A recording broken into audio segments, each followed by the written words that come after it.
नमस्कार, आप सभी का बहुत बहुत स्वागत है। आप देख रहे हैं war update with Amit Kumar Palit. पिछले 3 दिन में 3 वार हुए हैं, यानी हमले हुए हैं और पूरे मिडिल ईस्ट में हाहाकार मच गया है।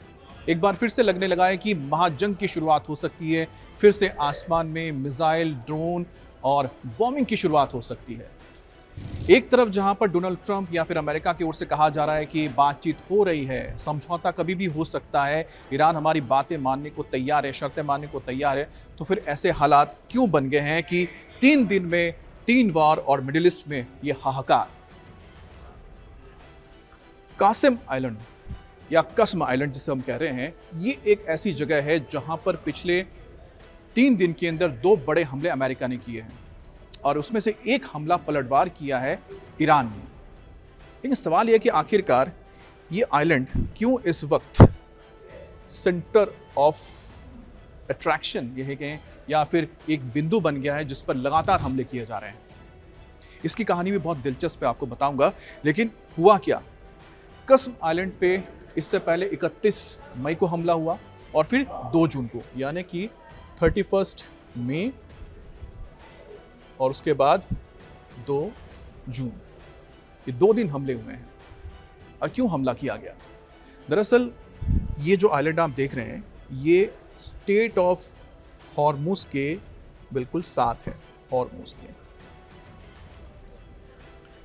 अब ये आइलैंड स्टेट ऑफ हॉर्मुज के इतने करीब है कि इसे आप कह सकते हैं कि एक तरह से ये ईरान का हॉर्मुज के पास एयरक्राफ्ट कैरियर है, जहां से वो जब चाहे जिस पर चाहे हमले कर सकता है। और यही वजह है कि इस आइलैंड के ऊपर ईरान ने अपने कई ठिकाने बना के रखे हुए हैं। जैसे यहाँ पर मिसाइल बेस बना के रखा हुआ है, ड्रोन के यहाँ पर बेसेस बने हुए हैं, यहाँ अंडरग्राउंड और साथ ही केव्स यानी कि गुफा है जिसके अंदर मिसाइल्स और ड्रोन्स रखे जाते हैं जिनका इस्तेमाल किया जाता है अगर हॉर्मुज के ऊपर कोई भी जहाज गुजरता है उस पर हमला करने के लिए। और अगर आपको याद हो, सीज फायर के दौरान लगातार देखा गया कि कोई भी जहाज अगर हॉर्मुज के पास से निकलने की कोशिश करता है तो उसके ऊपर हमले हो जाते हैं। तो हमले होते कहां से थे? ये हमले होते थे इसी कसम आइलैंड की ओर से, और यहीं पर मौजूद 2 IRGC के बेसेस है वो टारगेट किया करते थे। अब यहाँ पर टावर्स भी लगे हुए थे। अब यहाँ पर जो टावर्स लगे हुए थे, रडार्स, जिसके जरिए देखा जाता था कि कौन से ड्रोन्स यहाँ पर उड़ रहे हैं या फिर कोई एयरक्राफ्ट यहाँ पर कोई अगर टो लगा रहा है या फिर कोई शिप यहाँ से निकल रहा है, तो ये चाइनीज रडार्स थे जो चीन से मिले थे, यहाँ पर लगाए गए थे। बहुत ही हाईटेक रडार्स थे। तो जब 31 मई को पहला हमला किया गया था तो 31 मई को कसम आइलैंड में जो चाइनीज रडार था उसे उड़ा दिया गया और साथ ही साथ वहाँ पर ड्रोन से जो सेंटर था, यहाँ पर ड्रोन रखे जाते थे, उनको उड़ा दिया गया।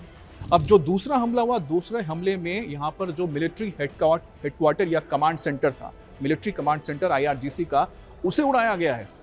और उसके जरिए पूरे आइलैंड के जरिए इस आइलैंड से एक तरह से स्टेट ऑफ हॉर्मुज पर पूरी तरह से कब्जा करके रखा हुआ था। इसे कह सकते हैं क्या है ये? दरअसल ईरान का एक ऐसा फोर्ट है। हालांकि ये फोर्ट यहाँ पर एक फोर्ट है जो पुर्तगाली दौर का है, जब यहाँ पर पुर्तगाल की आप कह सकते हैं कि इस पर उपनिवेश के दौरान तो उनका उपनिवेश हुआ करता था, तो वहाँ पर एक फोर्ट बना हुआ है। लेकिन इस वक्त ये ईरान का फोर्ट है और ये फोर्ट हॉर्मुज के ऊपर नजर रखता है। और यहाँ पर जो तमाम मिलिट्री इंस्टॉलेशंस थे या बेसिस थे उसके जरिए रखे जाते थे। तो पहली वार जब किया 31 तारीख को, तो अमेरिका ने यहाँ पर चाइनीज रडार उड़ा दिया।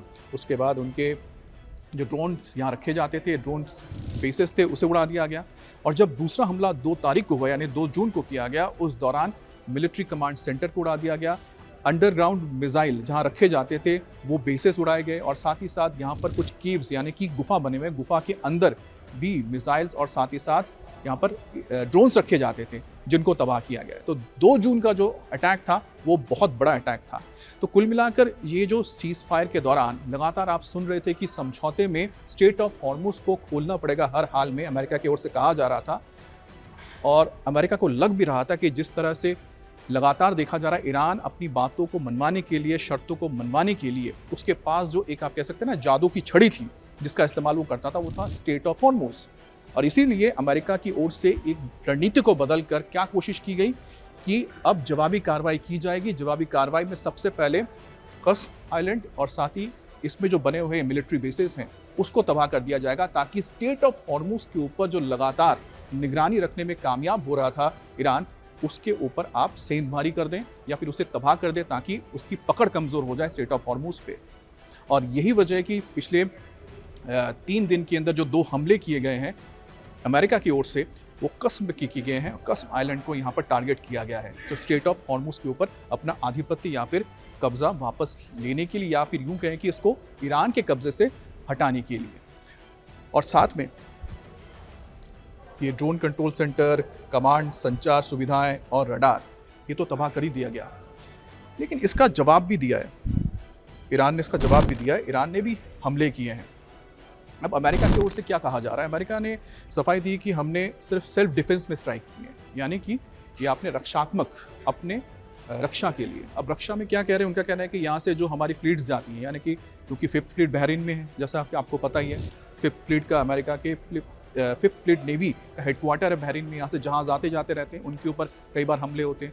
अमेरिकन या फिर अमेरिका के जो मित्र देश हैं, उनके यहाँ से टैंकर्स निकलते हैं, उसके ऊपर हमले होते हैं। तो उसको सुरक्षा देने के लिए हमला किया गया है। अब IRGC के जो सैन्य सुविधाओं को नष्ट करने का दावा किया गया है, ये ड्रोन संचालन क्षमता प्रभावित किया गया है, यानी कि जहाँ से ड्रोन उड़ाए जाते हैं उसे भी प्रभावित किया गया है। क्योंकि जो हमले हुए उसके बाद आप कह सकते हैं कि जो एक तरफा ड्रोन्स दागे जाते थे, सुइसाइड ड्रोन्स, अब वो उड़ाए नहीं जा सकते हैं। अब बहुत मुश्किल होने जा रहा है। हालांकि ऐसा नहीं है कि जो कस्म में सिर्फ एक ही जगह पे है, क्योंकि काफ़ी बड़ा आइलैंड है और इस आइलैंड के अंदर अलग अलग जगहों पे यहाँ पर ईरान की ओर से ये बनाए गए हैं बेसेस, जहाँ पर मिसाइल्स रखे गए हैं, ड्रोन्स रखे गए हैं। और ड्रोन्स को तो आप समझ सकते हैं कि केव्स के अंदर छुपा के रख सकते हैं, ज़मीन के अंदर भी छुपा कर रख सकते हैं, क्योंकि यहाँ पर हैं इस तरह की गुफाएं भी मौजूद हैं। सबसे बड़ी बात है कि एक तरफ रूबियो की ओर से बयान आता है, मार्को रूबियो जो विदेश मंत्री अमेरिका के, उनका ये कहना है कि जो बातचीत हो रही है अमेरिका और ईरान के बीच में, उसमें जो सुप्रीम लीडर है मुश्तबा खैमनी, वो इसमें भागीदार हैं। वो लगातार खुद इस बातचीत को देख रहे हैं। और एक बात भी उनके सामने आई कि पहली बार शायद ऐसा मौका हुआ है जहां पर ये अमेरिका की ओर से दावा किया गया है कि ईरान न्यूक्लियर प्रोग्राम को रोकने या उस पर बात करने को तैयार हो गया है, जो अब तक कभी नहीं हुआ था। तो एक बड़ी उपलब्धि वो मान रहे हैं कि बातचीत हो रही है। लेकिन उसके बीच ये जो तमाम चीज़ें हो रही हैं, जो हमले हो रहे हैं, ये इशारा यही करते हैं कि अगर बातचीत, जो अभी तक लग रहा है कि शायद सफल ना हो, क्योंकि जिस तरह के गतिरोध हैं, इस पर साफ है कि ये बातचीत हो नहीं सकती, क्योंकि ईरान की ओर से अभी तक कोई बयान नहीं आया जिसमें कहा गया है कि हम न्यूक्लियर प्रोग्राम को रोकने या फिर एनरिच्ड यूरेनियम देने को लेकर सहमति जता चुके हैं। ये बात निकलकर कभी भी ईरान के सामने से नहीं आई है। तो ऐसे में सिर्फ अमेरिका का दावा है। तो अगर ये गतिरोध रहता है तो ऐसे में ये जंग होगी, और जंग जब होगी तो सबसे पहले स्ट्रेट ऑफ हॉर्मुज़ को ईरान के प्रभाव से बाहर निकालना पड़ेगा। और यही वजह कि कस्म आइलैंड पर लगातार 2 बड़े हमले किए गए। इन दोनों हमलों में वहाँ पर मौजूद IRGC के अहम ठिकानों को, चाहे मिलिट्री कमांड सेंटर हो, चाइनीज़ रडार हो, इसके अलावा ड्रोन्स बेसेस हो या मिसाइल्स हों जो ज़मीन के अंदर भी रखे गए हैं, उनको पूरी तरह से तबाह कर दिया गया। तो अमेरिका की ओर से सोच समझकर एक बड़ा हमला किया गया है। अब ईरान ने जवाबी कार्रवाई की, तो ईरान की ओर से भी हमला किया गया। तो ईरान के लिए सबसे पहले ईरान ने कुवैत पे हमला किया, कुवैत के ऊपर ये हमला किया गया। तो कुवैत के ऊपर किस तरह से हमला किया गया, क्यों हमला किया गया? अब जाहिर सी बात है कि ईरान की ओर से कहा गया है कि जो कस्म आइलैंड पर हमला हुआ, ईरान के ऊपर जो हमला हुआ, वहाँ पर 2 ऐसे देश हैं पास के जहाँ से हमले हुए थे। अब ऐसे 2 देश कौन से हो सकते हैं? जाहिर सी बात है, एक है बहरीन, क्योंकि बहरीन में 5th फ्लीट है, यहाँ से जो जहाज़ गए होंगे, जंगी जहाज़ जिन्होंने मिसाइलें दागी थी। उसके अलावा कुवैत में एयरबेस है अमेरिका का, तो वहाँ से उड़े होंगे जहाज़, फाइटर्स जिन्होंने जाके हमला किया होगा। और यही वजह कि ईरान ने इन दोनों देशों के ऊपर हमला किया है, और इसमें सबसे पहले बहरीन के ऊपर हमला किया गया। अब बहरीन, आप सोचिए, एक छोटा सा एक द्वीप है, इसके ऊपर हमले हुए। तो बहरीन में क्या किया गया? बहरीन पर 3 मिसाइल्स दागे गए, 3 मिसाइल्स। अब तीनों मिसाइल को इंटरसेप्ट कर लिया गया, यानी कि ये अपने टारगेट तक नहीं पहुंच पाए, और जो एयर डिफेंस सिस्टम था, एयर डिफेंस सिस्टम के इनको मार गिराया। तो कुवैत के ऊपर जो दावा किया गया है IRGC की ओर से, क्योंकि IRGC ने दावा किया कि हमने हमला किया जिससे काफ़ी नुकसान हुआ है, लेकिन सेंट्रल कमांड अमेरिका के, यानी US सेंटकॉम, सेंट्रल कमांड की ओर से ये बताया गया है कि ये बिल्कुल गलत बात है, फेक न्यूज़ है। कुवैत में जो हमला हुआ था, उस हमले में कोई भी नुकसान नहीं हुआ है अमेरिका के बेस को, पूरा बेस इस वक्त भी काम कर रहा है। तो 3 मिसाइल दागे गई थी बहरीन के ऊपर, और उसी तरह से बहरीन पे भी जो तीनों मिसाइल दागे गए थे उसको पूरी तरह से न्यूट्रलाइज कर लिया गया था, इंटरसेप्ट कर लिया गया था, अपने टारगेट को वो नहीं छू पाए थे। लेकिन बताया ये भी जा रहा है कि कुछ ड्रोन्स भी दागे गए थे। अब ड्रोन्स के मतलब आप जानते हैं शाहिद ड्रोन यानी सुसाइड ड्रोन्स दागे गए थे, उनको भी न्यूट्रलाइज कर दिया गया। तो कुल मिलाकर हाँ, इमरजेंसी के लिए सायरन्स बजे थे बहरीन में, लोगों से कहा गया था कि वो सुरक्षित रहे, लेकिन कहीं पर भी बहरीन में नुकसान की खबर फिलहाल नहीं आई है, जो सेंट्रल कमांड की ओर से कहा गया है। हालांकि IRGC का दावा जो है उसे खारिज कर दिया गया है। अब बात होती है कुवैत की। कुवैत पे भी हमला हुआ, कुवैत में नुकसान हुआ है। ये है कुवैत। तो कुवैत में नुकसान होने की वजह भी मैं आपको बताऊंगा क्यों किया हुआ है। कुवैत में 2 मिसाइलें दागी गई थी, 2 बैलिस्टिक मिसाइल दागी गई और दोनों बैलिस्टिक मिसाइल को इंटरसेप्ट किया गया, उनको तबाह कर दिया गया आसमान में। लेकिन कुछ ड्रोन्स भी दागे गए, ऐसा कुवैत की ओर से कहा जा रहा है। सेंट्रल कमांड ने कहा है कि कुवैत पर जो हमला हुआ था वो पूरी तरह से न्यूट्रलाइज कर लिया गया था, उसका कोई नुकसान अमेरिकी बेसिस को नहीं हुआ है।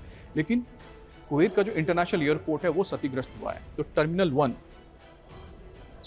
तो कुवैत में जो T1 है, T1 को नुकसान पहुंचा है इंटरनेशनल एयरपोर्ट को। और नुकसान पहुंचने की वजह क्या बताई गई है? डेब्रीज, यानी कि जो मिसाइल्स हो सकते हैं या फिर ड्रोन हो सकता है जिसको इंटरसेप्ट किया गया था, तो उसका जो मलबा नीचे गिरा उससे नुकसान हुआ है, जिसमें कई लोग घायल हुए हैं, कुवैत का कहना है। और इसमें निंदा भी की गई है कि क्यों सिविलियन एरियाज को निशाना बनाया गया, सवाल पूछा गया है। क्योंकि इससे पहले भी देखा था आपने कि जब सीज़फायर की शुरुआत हुई थी अप्रैल में, उससे पहले भी जब हमले हो रहे थे तो ईरान हमेशा से, चाहे दुबई हो या फिर बहरीन हो या फिर कुवैत हो, यहाँ पर जो सिविलियन एयरपोर्ट है या सिविलियन इंस्टॉलेशंस है उनको टारगेट कर रहा था। तो एक बार फिर से यहाँ पर टारगेट तो किया गया, लेकिन नुकसान यहाँ पर अमेरिका के बेस को नहीं हुआ है। हाँ, कुवैत के यहाँ पर जो टर्मिनल है, इंटरनेशनल टर्मिनल, इसको नुकसान ज़रूर पहुँचा है।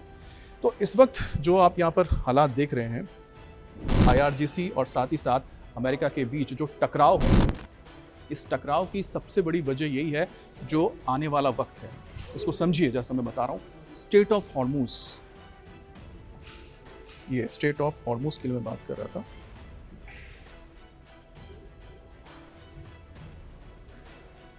हॉर्मुज की जो लड़ाई है ये इस वक्त सबसे अहम है। अमेरिका अगर जब भी जंग की शुरुआत करेगा, सबसे पहले उसके लिए ज़रूरी है कि वो कस्म आइलैंड को किसी तरह से पूरी तरह से न्यूट्रलाइज कर दे, यानी कि वहाँ से ईरान किसी भी तरह से हमले करने के लायक ना रहे।